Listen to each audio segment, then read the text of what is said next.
અને અમદાવાદની આનંદ નિકેતન સ્કૂલની સામે એબીવીપીનો વિરોધ. એબીવીપી દ્વારા સ્કૂલ ખાતે વિરોધ કરવામાં આવ્યો. શાળામાં રામધૂન બોલાવી એબીવીપીએ વિરોધ નોંધાવ્યો છે.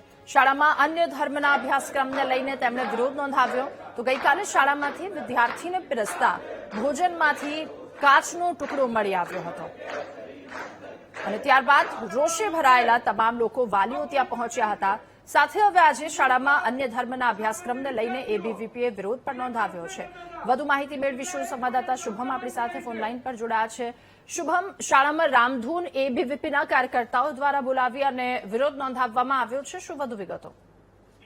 ચોક્કસ રજા. અમદાવાદની સિલસ ખાતે આવેલી જે આનંદ નિકેતન સ્કૂલ છે તે છેલ્લા 2 દિવસથી વિવાદમાં ચાલી રહી છે. સૌપ્રથમ જે વિદ્યાર્થીને સવારે બ્રેકફાસ્ટ એટલે નાસ્તો આપવામાં આવે છે તેમાંથી કાચનો ટુકડો વિદ્યાર્થીને નીકળ્યો હતો.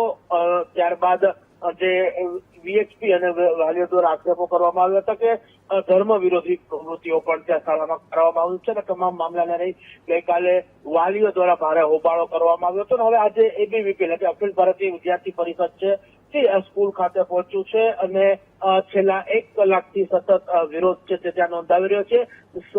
સંસ્થાના એટલે કે સ્કૂલના કોઈ જવાબદાર વ્યક્તિ તેમને સાંભળવા માટે ન આવતા અંતે જે વિદ્યાર્થી સંગઠનના જે વિરોધ કરતા વિદ્યાર્થીઓ લોકો છે તેમણે ત્યાં સ્કૂલની અંદર ધરણા બોલાવી, રામધૂન બોલાવી, હનુમાન ચાલીસા બોલી અને વિરોધ છે તે નોંધાવી રહ્યા છે. જ્યાં સુધી જે કોઈ જવાબદાર વ્યક્તિ તેમને સાંભળવા નહીં આવે ત્યાં સુધી શાળાએથી તેઓ હટવાનું નામ છે તે નહીં લે તેવું પણ ચીમકી છે તેમના દ્વારા ઉચ્ચારવામાં આવી રહી છે. જી શુભમ, આભાર આપનો તમામ વિગતો સાથે જોડાવા બદલ.